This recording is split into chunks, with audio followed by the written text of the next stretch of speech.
ऐसे लग नहीं रहा कि नगीना हमें प्यार से पुकार रही है। एक बार जय भीम ऐसा करे कि लखनऊ तक आवाज जाए, जय भीम। साथियों, यहाँ पर आज मौजूद सर्व समाज में से हमारे मुसलमान भाइयों को, बहनों को, माताओं को मेरा सलाम।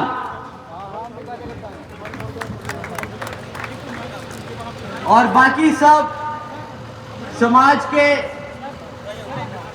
रिलीजन के सभी व्यक्तियों को, भाइयों बहनों को जो आज यहाँ मौजूद हैं, आप सभी को मेरा प्रणाम।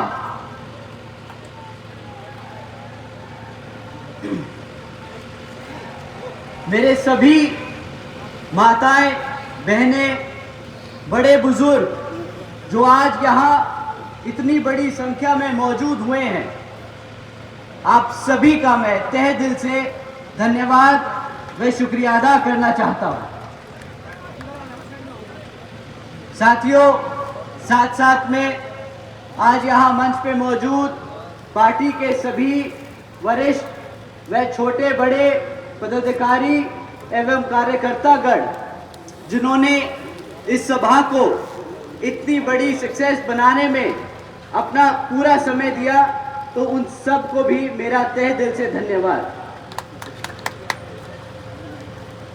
साथियों, इस लोकसभा के संबंध में कुछ जरूरी बातें रखने से पहले मैं बहुजन समाज पार्टी की राष्ट्रीय अध्यक्ष एवं उत्तर प्रदेश की 4 बार मुख्यमंत्री व पूर्व सांसद आदरणीय बहन जी के नाम से लोकप्रिय हमारी आदरणीय बहन कुमारी मायावती जी को तहे दिल से स्वागत व धन्यवाद करता हूं,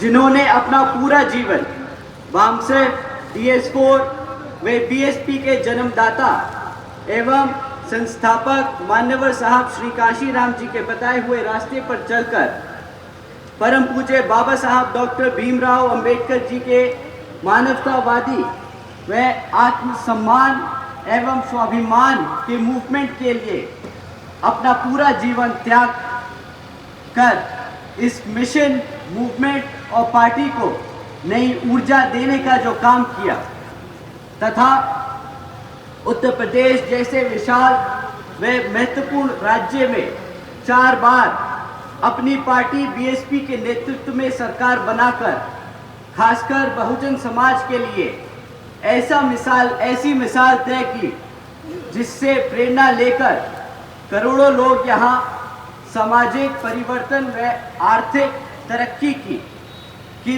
मिशन के लिए एकजुट लगे हुए हैं। इतना ही नहीं, बल्कि मैं खुद उनके इस नेतृत्व से प्रभावित होकर BSP मूवमेंट से जुड़ा हूं और उनके पदचिन्हों पर चलकर इस मिशनरी दायित्व, कार्य व फर्ज को पूरी तरीके से निभाने की पूरी कोशिश करता रहूंगा। साथियों, मैं आपसे एक सीधी बात कहना चाहूँगा। आज मुझे पहली बार यहाँ उत्तर प्रदेश में अपनों के बीच बात रखने का मौका मिल रहा है, तो मैं अपने लोगों से अपने घर की तरह खुल के एक बात कहना चाहूँगा, और बुरा ना मानिएगा कि ये थोड़ी सी बात शायद चुभ जाए। साथियों, आप सब जानते हैं कि BSP के कार्यकर्ताओं को भटकाने के लिए, डीमोरलाइज करने के लिए विपक्षी पार्टियां कितने किस किस्म के हथकंडे अपनाती हैं। एक सबसे आसान और सबसे ज़्यादा परेशान करने वाला हथकंडा जो मैंने पर्सनली बहुत बारी सुना और महसूस किया है कि हमारे भोले भाले कार्यकर्ता को ये अफवाह फैलाते हैं, उनके बीच में ये अफवाह फैलाते हैं कि जी हाथी इसलिए नहीं चल पा रहा पिछले कुछ सालों से क्योंकि वो किताब के बोझ से दब चुका है। साथियों, ये किताब का बोझ का जो आरोप हमारे कार्यकर्ताओं के बीच में, ये अफवाह जो हमारे कार्यकर्ताओं के बीच में फैलाई जा रही है, इसको आज मैं सीधे हाथ आप लोगों के बीच में रख के इसको क्लियर करना चाहता हूं। साथियों, पिछले कुछ हफ्तों से इलेक्टोरल बॉन्ड्स के बारे में न्यूज चल रही है। क्या आप लोगों ने इलेक्टोरल बॉन्ड्स के बारे में खबर सुनी? आप लोगों ने खबर सुनी? अगर जिसने नहीं सुनी, आज मैं कुछ इंपॉर्टेंट पॉइंट्स उसके बारे में आपके सामने रखता हूं। ये हमारे किताब के जो अफवाह फैलाने वाले विपक्षी लोग हैं उनके लिए। साथियों, पिछले 6 साल में 25 राजनीतिक दलों ने तकरीबन 16,500 करोड़ रुपए बड़े बड़े धरना सेठों की कंपनियों से इलेक्टोरल बॉन्ड यानी चंदे के रूप में लिया।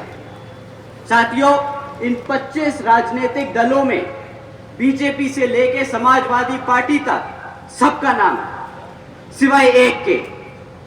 क्या आप जानते हैं किस पार्टी का नाम इलेक्टोरल बॉन्ड्स के चिट्ठे में नहीं आया? साथियों, आपकी बीएसपी, सही कहा। एक बार जोर से बोलिए कि कार्यकर्ता यहां पर अपने तन, मन और धन से इस पार्टी को चलाता है, ना कि किसी धरना सेठ के पैसों से। बीएसपी केवल यहां उत्तर प्रदेश में ही नहीं बल्कि पूरे देश में बड़े बड़े पूंजीपतियों व धरना सेठों के धन बल से नहीं बल्कि अपने समर्थकों, कार्यकर्ताओं के तन, मन, धन से हमेशा से अपने चुनाव लड़ते आई है और आगे भी अपने कार्यकर्ताओं के समर्थन के धन से ही अपना चुनाव लड़ती आएगी। साथियों, इन पूंजीवादी पार्टियों के हथकंडे जो किस तरह से हमारी पार्टी को तोड़ने के लिए लगाए गए हैं, इस पे हम आगे जाके थोड़ा सा और बात करेंगे। परंतु अब लोकसभा आम चुनाव में ये पार्टियां फिर आपके बीच में आके आपसे झूठे मूठे वादे करेंगी। झूठे मूठे क्या, मीठे मीठे वादे करेंगी। आपको बताएंगी कि किस तरह वो आपके लिए सीटें आरक्षित करेंगी, किस तरह आपको मुफ्त में राशन देगी। परंतु इस बारी पहले आप उनसे पूछिएगा कि भाई जब पिछले 10 साल से तुम सत्ता में आसीन हो तो उसका जरा रिपोर्ट कार्ड हमें दे दो, उसके बाद हम तुम्हें बताएंगे कि वोट देना है कि नहीं। और इस बारी मैं कुछ मुद्दे आपके बीच में छोड़ के जा रहा हूं जो आप उनसे पूछ सकते हैं। साथियों, पिछले 10 साल से भाजपा केंद्र की सरकार में आसीन है और उनसे आप सिर्फ 3 मुद्दों पे बात कीजिएगा कि भाई तुमने हमारे बच्चों की शिक्षा के लिए क्या किया, उन्होंने हमारे युवा साथियों के रोजगार के लिए क्या किया और हमारे बड़े बुजुर्गों की सुरक्षा के लिए क्या किया। साथियों, मैं ये कुछ पॉइंट्स आप पे छोड़ के जा रहा हूं जो आप उनसे जरूर सवाल कीजिएगा। साथियों, शिक्षा के मामले में बीजेपी की सरकार के नाम क्या क्रेडिट आता है? हर दूसरे तीसरे महीने पेपर लीक की खबरें आती हैं। ये है इनकी शिक्षा। पिछले ही कुछ महीनों में उत्तर प्रदेश में भाजपा की सरकार में कुछ पुलिस कांस्टेबल की पोस्ट के लिए एक एंट्रेंस एग्जाम रखा। करीब 60,000 बच्चों ने, हमारे युवा साथियों ने उसके लिए अप्लाई किया, इस उम्मीद से कि उनका बेचारों का सिलेक्शन हो जाएगा, कि वो भी अपने घर में अपने माँ बापों के लिए एक मजबूत पिलर की तरह खड़े होंगे, उन्हें फाइनेंशियली सपोर्ट करेंगे। परंतु क्या होता है, कुछ दिनों बाद पता चलता है कि जी पेपर लीक हो गया और वो पेपर रद्द कर दिया गया, ना वो पोस्ट कभी भरी गई।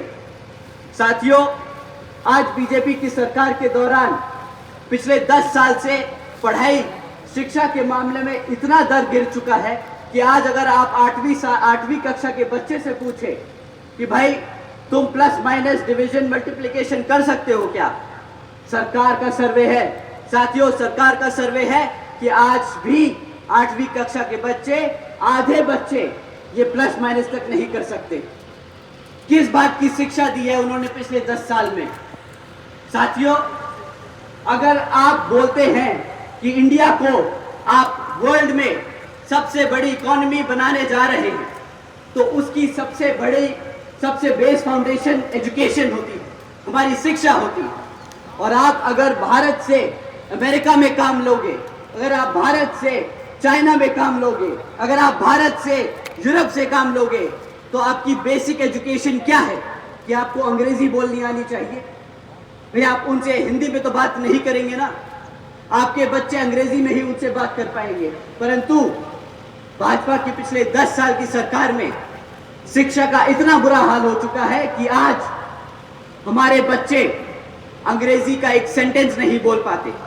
और ये मैं अपने मन से नहीं, सरकार के सर्वे और डेटा रिकॉर्ड से बोल रहा हूं। तो पूछिए भाजपा की सरकार से कि ना तुम पेपर पूरे करा पाए, ना तुम हमारे बच्चों को प्लस माइनस सिखा पाए, ना तुम उन्हें इंग्लिश बोलना सिखा पाए, तो किस बात की तुमने हमारे बच्चों को शिक्षा दी? उन्होंने आपके साथ, आपके भविष्य के साथ खिलवाड़ किया है साथियों। ये बात शिक्षा के साथ साथ आपके भविष्य का है। तो आप एक बार जरूर उनसे पूछिएगा कि भाई साहब, पिछले 10 साल में आप ना ही खाली सेंटर में नहीं, यहाँ उत्तर प्रदेश की राज्य सरकार में भी आसीन हैं और आपके हालात कहीं पे भी सुधरे नहीं। तो इस बारी किस मुंह और हक से आप हमसे वोट मांगने आएंगे? साथियों, वैसे तो केंद्र की सरकार डिजिटल इंडिया के नाम पे बहुत ढिंढोरा पीटती है। जहां जाती है वहां बताती है कि डिजिटल इंडिया ये, डिजिटल इंडिया वो, भारत यहां जा रहा है, भारत वहां जा रहा है। पर हकीकत तो ये है साथियों कि आज 65% से ज्यादा स्कूलों में आज एक कंप्यूटर तक नहीं है। आप बोलते हैं कि हम डिजिटल इंडिया बनाएंगे, हम बच्चों को एआई के बारे में सिखाएंगे, हम उन्हें सॉफ्टवेयर डेवलपर्स बनाएंगे। कैसे बनाएंगे? आप सरकारी स्कूलों में एक कंप्यूटर नहीं दे सकते। 35% से ज्यादा, 35% से कम स्कूलों में आज भी इंटरनेट कनेक्शन नहीं है। साथियों, ये जो आपको एक दुनिया में वर्ल्ड इकोनॉमी का सपना दिखाते हैं, वो सिर्फ और सिर्फ झूठे वादे हैं। वे पिछले 25 सालों से झूठा वादा दिखाते आए हैं, पहले गुजरात में और अब पूरे भारत में। और आज इसका नुकसान आप लोग नहीं, आपके भविष्य में बच्चे पे चुकाएंगे। साथियों, समय आ गया है उनसे सही सवाल करने का और सही जगह वोट डालने का।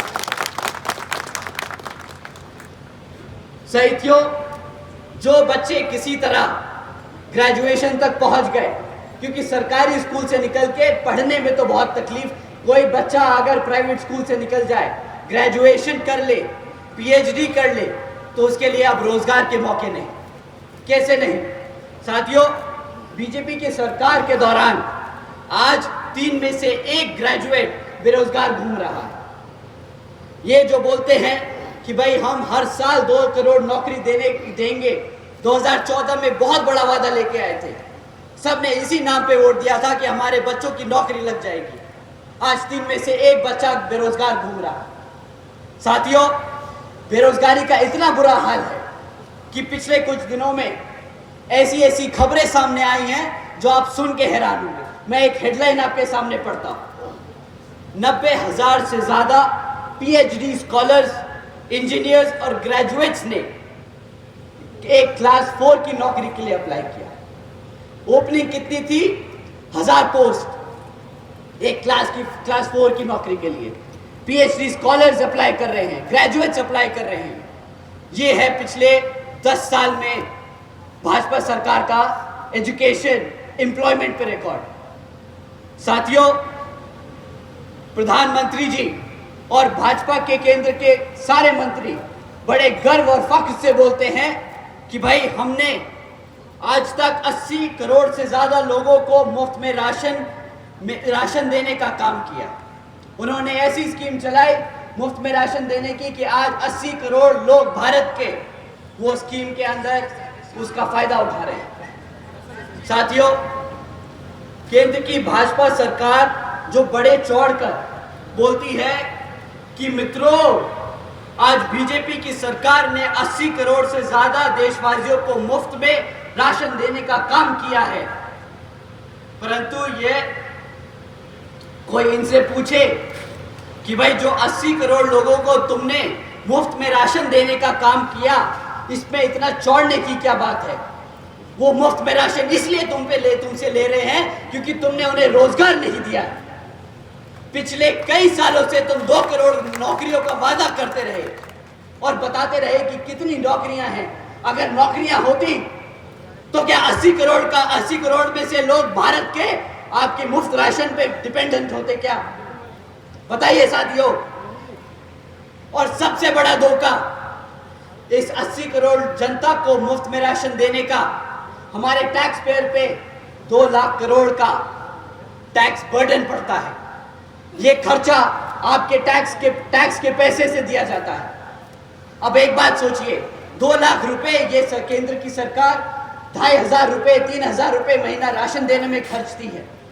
अगर ये आपको 20,000 रुपए की बेस नौकरी दे देती तो आज भारत की तरक्की 2 लाख के खर्चे से नहीं 20 लाख करोड़ के फायदे से होती। इन्होंने सही मायने में 2.5-2 लाख करोड़ का चूना नहीं लगाया अपनी जनता को, इन्होंने 20 लाख करोड़ का नुकसान किया है अपनी आवाम का। साथियों, सुरक्षा के मामले में इनके ऊपर कोई टिप्पणी ना ही करे तो अच्छा है। मैं इनके बस एक नोटिस के बारे में आपको बताता हूं, वो आपको इनकी सेफ्टी सिक्योरिटी के बारे में सही तरीके से समझा देगा। यहां के मुख्यमंत्री जी एक दिन नोटिस जारी करते हैं कि आज से लड़कियों को शाम को 8 बजे के बाद से प्राइवेट इंस्टीट्यूट्स में क्लासेस लेना मना है। क्यों? क्योंकि वो अपने बच्चियों की सुरक्षा नहीं कर सकते। अब साथियों, जो ऐसी गाइडलाइंस पॉलिसीज इशू करे, उसके राज्य में, उसके रहते हुए इस प्रदेश में कौन सी बेटी सुरक्षित होगी? आप अगर अपने बेटी बच्चों को सुरक्षित नहीं रख सकते तो आप क्या हमारे बड़े बुजुर्गों को सुरक्षित रखेंगे? साथियों, ये लोग गर्व करते हैं, इनको बहुत अच्छा लगता है जब इनको लोग बोलते हैं कि ये बुलडोजर की सरकार है। अरे मूर्खों को पूछो कि अगर बुलडोजर की सरकार से चीजें टूटती हैं तो तुम्हें वहां सत्ता में बिठाने का काम इस जनता ने जो किया था, यहाँ पे इस प्रदेश को बनाने के लिए किया था, ना कि तोड़ने के लिए। इन लोगों में इतनी भी समझ नहीं कि बुलडोजर का सरकार का किताब लेके गर्व की बात नहीं, ये शर्मिंदगी की बात है कि जो तुम पे ये पूरी आवाम ये आरोप लगा रही है तुम बुलडोजर की सरकार। साथियों, इनकी फाइनेंशियल विजडम, इनकी अंडरस्टैंडिंग ऑफ फाइनेंशियल नॉलेज, ये कितने अच्छे हैं भारत के व्यापार में, ये मैं आपको एक और स्टेटस, एक फैक्ट के बारे में एक फैक्ट बताता हूं और उससे ज्यादा मैं उस पर कुछ नहीं कहूंगा। साथियों, जब केंद्र की सरकार में भाजपा आसीन हुई थी तो केंद्र की सरकार पे 58,60,000 करोड़ का कर्जा था। आज 2024 में ये 58,60,000 करोड़ का कर्जा बढ़कर आज 152 लाख करोड़ हो चुका है। इतनी ही अच्छी इनकी फाइनेंशियल नॉलेज है, इतना ही अच्छा इनका बिजनेस सेंस है। ये इंडिया को भारत देश में एक लार्जेस्ट $5 ट्रिलियन इकोनॉमी की बात करते हैं। अगर कर्जे पे छोड़ना है तो भाई साहब, हमें ऐसी सरकार और ऐसा चौड़ नहीं चाहिए।